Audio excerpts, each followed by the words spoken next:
Selamat pagi. Sekarang kita di pertemuan keempat ya dengan topik pengukuran dalam psikologi kepribadian. Nah, topik hari ini hanya sebatas pengetahuan, jadi bukan ada prakteknya gitu ya. Jauh lebih pada pengetahuan apa saja sih pengukuran-pengukuran yang ada dalam psikologi kepribadian. Pengukuran-pengukuran untuk mengungkap kepribadian gitu ya. Oke.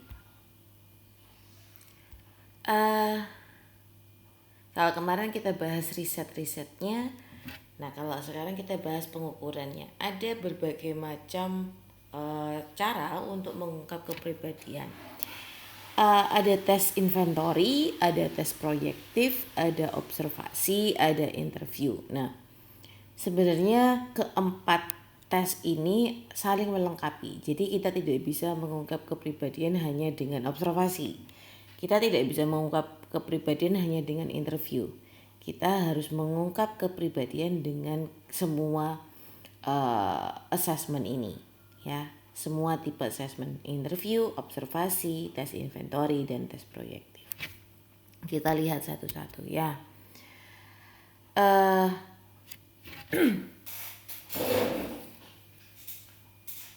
Yang mana sih yang reliable dan valid gitu ya? Sebenarnya semuanya reliable dan valid ketika empat-empatnya ini digunakan ya. Nah, namun sebenarnya interview itu paling banyak digunakan sama psikoanalis. Jadi tokoh-tokoh yang menggunakan paradigma psikoanalisis. Projective test itu juga. Behavioral assessment itu misalnya kita pakai skala dan sebagainya, itu terapis yang behavioral dan social kognitif. Nah, kalau inventory tokoh-tokoh dalam yang menggunakan paradigma trait. Nah, kalau saya tadi bilang empat-empatnya digunakan karena pada prakteknya psikolog itu tidak bisa menggunakan satu saja. Kita pasti memberikan alat tes, biasanya itu ya 16PF sama projective test, atau kita menggunakan yang menggambar, itu tes yang menggambar.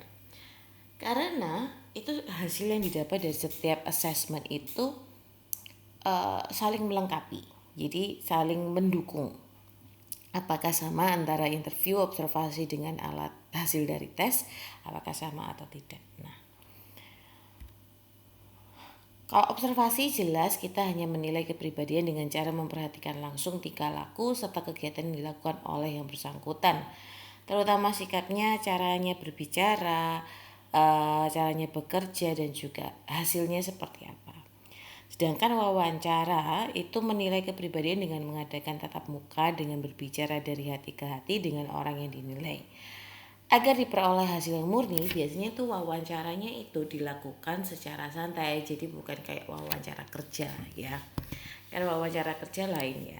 Wawancara kerja itu biasanya memperoleh mencari hasil, mencari apa yang diinginkan perusahaan, misalnya tentang cara kerja, bagaimana dia bekerja sama dengan rekan kerja. Nah, lebih pada ada tujuan-tujuan tertentu. Nah, sedangkan kalau wawancara dalam mengungkap kepribadian ini seperti berbicara dengan teman, supaya terlihat aslinya seperti apa. Oke, nah inventory ini sebenarnya sejenis kuesioner ya, pertanyaan tertulis yang harus dijawab oleh responden secara ringkas. Biasanya mengisi kolom jawaban dengan tanda cek atau centang atau silang atau apapun itu ya. Ini yang seperti ke minggu lalu ada yang bertanya MBTI. MBTI itu termasuk salah satu tes inventory. Kemudian ada 16PF dan sebagainya. Oke, nanti kita lihat satu-satu. Kemudian yang teknik proyektif ini menilai atau mengukur kepribadian dengan menggunakan teknik proyektif. Kamu tahu ya, proyektif itu adalah proyeksi, di mana ada pandangan yang mengatakan dalam teknik proyektif ini memandang bahwa kepribadian kita itu bisa tampak dengan gambar. Yang kita gambar itu memproyeksikan apa yang ada dalam diri kita. Kalau kita menggambar sesuatu, itu memproyeksikan apa yang ada di dalam diri kita. Memproyeksikan pribadi kita. Oke, jenisnya macam-macam. Ada kalau inventory test ada EPPS, DISC, MPI, MBTI, Papikostik, ada Kraepelin, ada macam-macam ya. Kemudian kalau proyektif test ada tes Rorschach atau RO kita biasanya panggil, TAT, CAT, Wartek test, Tree test, House Tree person sama Draw a person. Kita lihat satu-satu dulu ya. Tes proyektif, cerminan apa yang ada di dalam individu, entah dalam mengungkapkan gambar atau dalam menggambarkan sesuatu. Tes proyektif ini yang paling banyak yang digunakan untuk mengungkap kepribadian ya. Landasan atau asumsi dasar dalam tes proyektif ini adalah memproyeksikan apa yang ada di dalam diri kita, memproyeksikan apa sih kebutuhan kita, apa sih yang ada di alam bawah sadar kita. Itu lebih pada asumsi dasar dalam tes proyektif. Ada tes proyektif verbal, ada tes proyektif non verbal. Sebenarnya inventory itu sebenarnya tes proyektif verbal. Jadi kita mengungkapkan apa yang ada di dalam kita dalam beberapa pilihan kata ya. Kemudian ada tes proyektif non verbal, ini yang tadi Rorschach, TAT, Thematic Apperception Test ya. CAT, Children Apperception Test. Coba kita lihat. Ada lagi teknik kerja. Nah, kalau teknik kerja itu yang menggambar. Kalian menggambar orang, gambar pohon, gambar keluarga. Kemudian ada baum, kemudian ada wartek. Kita lihat dulu Rorschach. Rorschach ini dikembangkan oleh psikiater Swiss yang namanya Hermann Rorschach pada tahun 1921. Oh ya, nama alat tes ini biasanya tidak jauh dengan nama pembuat alat tesnya ya. Nah, ini modelnya terdiri dari 10 kartu, ada 2 kelompok. Kartu akromatik mempunyai warna hitam, putih dan abu-abu, sedangkan satunya warna kromatik ya. Ada aneka warna seperti merah, biru, hijau dan kuning. Jadi ini Rorschach ini adalah bercak tinta ya. Bercak tinta kalau kamu teteskan di satu titik di tengah terus kamu lipat ya, itu akan menimbulkan bercak sesuatu. Nah, seperti ini. Ini kalau kamu melipat, ini kan sama ya, kiri dan kanannya sama. Nah, ini kartu 1, kartu 2, kartu 3 gitu ya. Ini banyak banget, ada 10 kartu tadi. Nah, kalian diminta untuk melihat apakah gambar apakah ini gitu. Misalnya ya, kamu melihat ini sebagai monster yang sedang menggapai sesuatu. Nah, dalam tes ini Rorschach ya, tes Rorschach ini kita mengungkap kepribadian seseorang dengan ceritanya dia. Dia lebih dominan menceritakan tentang apa sih? Ada detail-detail apa sih yang dia ceritakan? Misalnya dari sini dia ngomongin monster, dia ngomongin monster dan monster terus gitu ya. Bisa jadi dia mengalami tekanan. Ada tekanan-tekanan yang terjadi di dalam kehidupannya sehingga membuat dia ketakutan. Misalnya dia menceritakan ini ada orang yang berlindung di dalamnya. Apa yang kamu rasakan ketika melihat ini ada rasa ketakutan. Nah, itu adalah proyeksi dari apa yang ada di dalam pribadi orang tersebut ya. Ini akan dibahas di psikodiagnostik ya, mata kuliah psikodiagnostik. Kalau saya bahas di sini Rorschach ini cukup panjang. Nanti kalian coba baca sendiri ya, atau nanti di pertemuan dengan psikodiagnostik dengan Budina ya. Nah, kemudian yang berikutnya TAT, kita sebut Thematic Apperception, dikembangkan oleh Henry Murray dan Christina Morgan 1935. Ini asumsi dasarnya adalah khayalan yang tidak disadari dapat diungkapkan dengan menginterpretasi cerita-cerita yang dibuat subjek mengenai gambar tersebut. Jadi Ini salah satu gambarnya ya.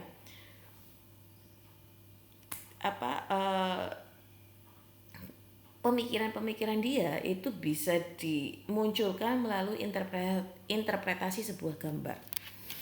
Jadi ada 31 kartu. Nah, ini ada 31 kartu. Kalau kamu lihat kartu-kartunya macam hitam putih ya. Hitam putih ada 31 kartu. Kemudian, nah, ini salah satu kartunya. Caranya biasanya begini. Psikolognya akan menunjukkan ini. Apa yang kamu lihat dari gambar ini, ya. Nah, kliennya misalnya mengatakan bahwa dia membuka pintu kaget karena mendengar sesuatu di luar, sesuatu yang keras di luar. Nah, psikolog kembali lagi bertanya, apa yang dia lihat, ya? Apa ketika membuka pintu, apa yang dia lihat? Suara apa yang terdengar? Nah, misalnya suara orang bertengkar, ya. Pertengkarannya tentang apa? Ya. Kan di gambar ini tidak terlihat pertengkarannya seperti apa. Nah, itu yang tampak sebenarnya, itu yang sebenarnya diproyeksikan oleh si klien. Pertengkaran bisa jadi dia juga mengalami hal yang sama di dalam kehidupannya. Pertengkaran, percekcokan, kemudian apapun itu yang dia proyeksikan, ya. Atau misalnya bisa jadi kliennya lain lagi ceritanya. Ini orang yang sedang mencuri, misalnya dia sedang melihat apakah ada orang di dalam rumah itu. Nah, ada lagi ceritanya. Ini tidak bisa hanya dalam satu kalimat mengungkapkannya. Dia harus bercerita panjang dan lebar tentang gambar ini. Sehingga psikolog atau kita sebagai orang yang mengakses, ya, kita yang ingin mengungkap kepribadiannya, kita bisa menemukan apa sih yang dia pikirkan. Dan ini kita harus temukan hal-hal yang mirip dengan kartu lainnya yang dia ungkapkan.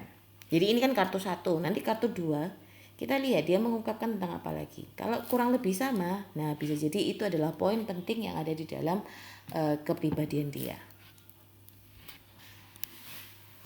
Ini juga kita akan bahas ya. Jadi TAT, CAT semua ini kan tadi saya bilang ini hanya sebagai pengetahuan awal karena nanti prakteknya akan ada di mata kuliah psikodiagnostik. Jadi saya rasa kalian pasti nggak sabar untuk ikut mata kuliah itu. CAT ini sama seperti TAT, cuma CAT ini khusus untuk anak-anak, digunakan untuk anak usia 3-10 tahun. Nah, kalau di sini di TAT ini kan untuk orang dewasa, remaja dewasa gitu ya, di atas 10 tahun. Itu objeknya atau gambar-gambarnya adalah gambar orang dewasa. Nah, sedangkan CAT ini gambarnya adalah hewan. Jadi atas dasar asumsi bahwa anak-anak lebih mudah melakukan proyeksi pada hewan daripada manusia, ya. Nah, ini. Jadi kelihatan ada anak ayam lagi berkumpul sedang makan. Nah, ini bisa jadi induknya ingin lagi melihat, ngawasin atau lagi ngemong. Nah, itu nanti tergantung interpretasinya seperti apa. Ini juga begini. Ini si anjing lagi apa? Lagi mukulin kah? Lagi berteriak atau lagi bermain? Nah, macam-macam. Caranya sama. Apa yang kamu lihat? Apa yang kamu sih? Ini ceritanya tentang apa sih? Nah, gitu. Instruksi pertamanya seperti itu. Nah, sekarang yang teknik kinerja, jadi menggambar. Kalau yang tadi ada gambar, mereka suruh menginterpretasikan. Nah, kalau sekarang ada selembar kertas diminta untuk menggambar. Nah, diminta untuk menggambar orang. Gambarnya kan macam-macam. Coba deh kalian, kalau kalian diminta untuk menggambar orang, gambarlah orang, instruksinya hanya gitu, menggambar orang, ya. Dari begini, ya, atau macam-macam ya. Ini tangan dimasukkan bisa mengindikasikan bahwa dia sedang menyembunyikan sesuatu. Kemudian ukuran kepala jauh lebih besar itu ada maknanya sendiri. Kenapa tidak ada rambutnya? Kenapa tidak ada matanya? Kenapa tidak ada hidungnya? ada kancing di sini artinya apa. Kemudian kalau dia menggambar dengan sesuai lawan sama dengan jenis kelamin dirinya sendiri atau berbeda, itu juga maknanya berbeda. Ada tambahan aksesoris di sini juga, itu maknanya juga ada beda-bedanya. Jadi ini ada manual booknya ya, ada manual booknya, ada kalau matanya kecil, matanya besar, itu maknanya beda. Kalau gambarnya kecil di dalam kertas gitu ya, kertasnya A4 tapi gambarnya kecil sekali di pojok sini, artinya juga berbeda. Biasanya kalau berada di kecil pojok itu biasanya orang yang pemalu ya. Kalau saya ceritakan semua akan panjang, jadi balik lagi saya bilang nanti akan ada di psikodiagnostik ya. Nah sekarang sama seperti orang tadi, ini sekarang si klien diminta untuk menggambar rumah, pohon, dan orang. House, tree, person, HTP. Diminta untuk membuat gambar rumah, pohon, dan orang dalam satu kesatuan. Nah, ini maknanya beda-beda ya. Rumah ini bisa mengartikan ibu, sedangkan pohon ini mengartikan ayah. Orang ini mengartikan kamu. Jarak antara pohon, orang, dan rumah ini mengindikasikan jarak antara kedekatan antara kamu dengan ayah, kamu dengan ibu. Nah, oke. Nah, kadang-kadang kalian mikir supaya kelihatan normal kamu taruh tengah-tengah. Kadang-kadang secara tidak sadar kamu akan menunjukkan itu. Ya. Makanya meskipun kamu tahu ini artinya apa, alangkah lebih baik ketika kamu diminta untuk tes kepribadian dan diminta untuk menggambar hal-hal yang kamu tahu sudah sebenarnya, gambarlah tanpa memikirkan artinya ya. Karena kan kita juga tetap harus jujur, bukan untuk memanipulasi ya. Jendela ini juga mengartikan sesuatu, model pohonnya, tanahnya itu juga mengindikasikan sesuatu ya. Bukan berarti semua yang kamu gambar ini terlihat tidak normal, bukan, ada artinya gitu ya, ada artinya. Nah sekarang draw a family ini kamu diminta untuk menggambar keluarga ya, disusun oleh Hulse pada tahun 1951. Ini kurang lebih sama, tapi lebih fokus pada hubungan interpersonal. Nah, kalau kinetic family drawing ini subjek diminta untuk membuat gambar setiap orang di dalam keluarga termasuk diri mereka sedang melakukan suatu kegiatan ya. Namanya aja kinetic family drawing, jadi ada kegiatannya, nggak hanya sekedar orangnya. Nah, ini dilakukan oleh anak, khusus untuk anak ya. Kalau kinetic school drawing ini anak-anak menggambar apa yang dilakukan sekolah, supaya kita tahu sebenarnya bagaimana sih interaksi sosial antara sekolah dan lingkungan rumah ya. Nah sekarang Baum test ini adalah menggambar pohon ya, menggambar pohon sebagai proyeksi dan ungkapan dengan cara grafis yang bersifat spontan. Pohon ini menggambarkan apa? Menggambarkan kamu, menggambarkan pribadi kamu. Ya. Nah, sekarang warteg. Bukan warteg ya, bukan warung Tegal, bukan warung pojok ya. Ini memang namanya adalah Erich Warteg ya. Meminta subjek untuk mengembangkan dan melengkapi berbagai elemen dari serangkaian gambar. Jadi ini ada titik, kalian disuruh meneruskan. Ini titik ini mau jadi apa? Kalau saya buat jadi bunga. Saya kasih bunga, saya teruskan. Nah kalau ini saya kasih apa? Oh ini kayaknya saya kasih alis lagi satu, jadi kayak wajah. Terserah kamu. Tapi di poin-poin ini akan ada maknanya lagi. Bagaimana kamu membuat lengkungan ini bermakna lain lagi. Banyak garis lurus atau banyak garis lengkung, banyak gambar benda mati atau benda hidup, ini juga melambangkan sesuatu. Oke. Jadi kalau ada yang bilang, alah psikolog kan tugasnya ngetes aja, ngetes kepribadian. Loh, jangan salah ya. Kita kalau ngetes gini ini detail, kita harus melihat setiap goresan yang ada. Ya. Bukan berarti kita nganggur ya untuk ngelihatin setiap goresan, tapi setiap goresan itu memproyeksikan apa yang ada di dalam diri seseorang. Nah, sekarang inventory. Tes inventory ini paper pencil test. Jadi ada pernyataan, kalian diminta untuk memilih pernyataan yang paling sesuai. Testi itu adalah orang yang dites ya, testi. Kalau orang yang ngetes namanya tester. Testi mendeskripsikan dirinya, misalnya memberikan checklist pada sejumlah pernyataan atau melengkapi kalimat. Nah, tadi yang sudah saya bilang ada RMIB, Rothwell Miller Interest Blank, APPS, Adler Personal Preference Schedule, sama MBTI, Other Preference Record, Child Behavior Checklist, MMPI. Ini MMPI ini bisa banyak pernyataannya ya. Kemudian sistem PF, Papikostik, Pauli, Kraepelin, dan banyak lagi macamnya. RMIB ini untuk mengukur interest seseorang berdasarkan sikap seseorang terhadap suatu pekerjaan. Jadi untuk mengetahui dia ini sedang di pekerjaan apa sebenarnya, cocoknya di pekerjaan apa.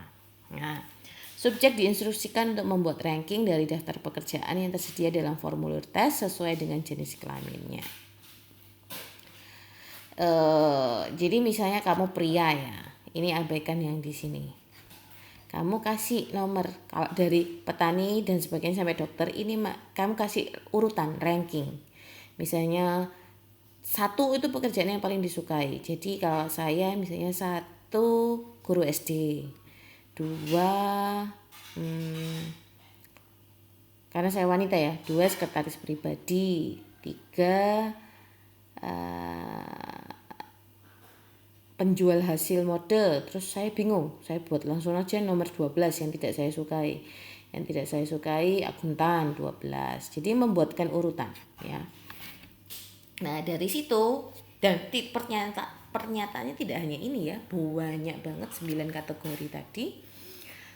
Kemudian nanti di rata-rata yang mana yang paling sering muncul. Nah, itu yang berarti kamu lebih kepingin, lebih cenderung suka pada hal itu. Nah, yang kedua EPPS. EPPS ini ada pasangan pernyataan di mana testi harus memilih salah satu dari pasangan pernyataan yang menggambarkan dirinya. Nah, contoh ada A dan B. Saya suka berbicara tentang diri saya dengan orang lain. B, saya suka bekerja untuk suatu tujuan yang telah saya tentukan. Yang mana paling sesuai dengan diri kamu? A atau B? Tinggal milih A atau B. Nah, ada berikut lagi. Saya bersusah hati bila gagal dalam sesuatu. Saya merasa gugup bila harus berbicara di depan orang banyak. A atau B yang paling sesuai. Ya. Dan ini pertanyaannya cukup banyak. Kemudian MBTI ini yang kemarin sempat ditanyakan sama, saya lupa, Lidwina apa siapa ya, menanyakan tentang MBTI. Nah, MBTI ini mengungkap ada 16 kepribadian. Ada kepribadian ISTJ, ada kepribadian ISFJ, ada kepribadian INFJ. Nah, ini cukup banyak ya, cukup banyak versi yang ada di online ya. Kalau kamu mau tahu yang asli ya kamu lihat MBTI yang memang dikeluarkan oleh Myers-Briggs Type Indicator ini ya. Jadi kamu memang cari dari websitenya dia sendiri atau yang memang mengambil, mentranslasi, menerjemahkan dari MBTI yang asli langsung.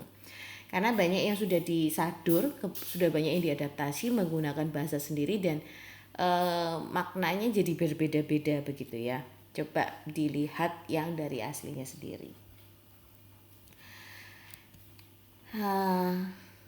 Kemudian Papikostik. Nah, istilahnya lucu ya, Papikostik. Itu Perception and Preference Inventory Test. Ini untuk mengungkap kepribadian yang tercermin dalam tingkah laku yang didasarkan kategorisasi. Berguna untuk mengevaluasi karyawan karena menggambarkan gaya administrasi dan untuk mengetahui hubungan atasan dan bawahan dan mengembangkan solusi interpersonal. Aspek yang diukur, arah kerja, aktivitas, gaya kerja, sifat ketaatan, dan sebagainya. Ada tes Kraepelin. Tes Kraepelin ini hitung-hitungan, tapi hitungannya bukan hitungan 14 kali 5 bagi berapa, enggak. Jadi modelnya kayak urutan ya. Nah, seperti ini. Kamu diminta menuliskan 3 tambah 6 berapa? 9. Kamu tuliskan di sini 9. 6 tambah 8 berapa? Gitu terus gitu ya. Dikasih waktu. Dalam satu deret ini kamu harus mengerjakan dalam berapa detik. Kemudian nanti dilihat tingkat kecepatanmu seberapa sih. Karena yang dilihat dari Kraepelin ini melihat kecepatan, ketelitian, dan keajekan dan ketahanan. Jadi dilihat apakah dia bisa mengerjakan secara konsisten dengan tekanan seperti itu. Karena kan ketika kamu menghitung kemudian diberi waktu, dan kalau misalnya gini ya, kamu mengerjakan dikasih waktu 10 saya lupa berapa detik ya, dihitung, terus kalau sudah selesai waktunya kamu pindah sini lagi, pindah lagi sini. Nah, kamu menghitung terakhir di posisi mana, di baris yang mana. Nah, itu dilihat. Kalau kamu rata begini berarti kamu ajak, berarti kamu konsisten dan kamu bisa bekerja dalam tekanan. Oke. Nah, kalau Pauli kurang lebih sama seperti Kraepelin, cuma Pauli itu mengerjakannya lanjut gini, seret, terus balik lagi sini, seret, balik lagi sini. Tapi juga dengan waktu yang sama. Oke.